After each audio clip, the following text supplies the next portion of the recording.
Good day guys, nag-inspection ako ng start control panel ng emergency generator dito sa may emergency switchboard.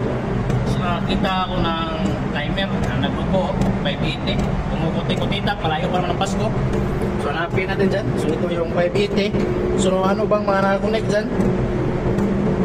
Page start 10 3D. So that normally open. Dito din sa page 9 2C may nakakonect. So punta tayong page 9 2C. So ito yung page 9, then 2, yan yung 2, ito naman yung C, yan yung C. So ayan, okay, nag-supply doon sa 5EY. Kung 5EY natin guys, yun yung sinupplyan nya, kaya hanapin natin yan.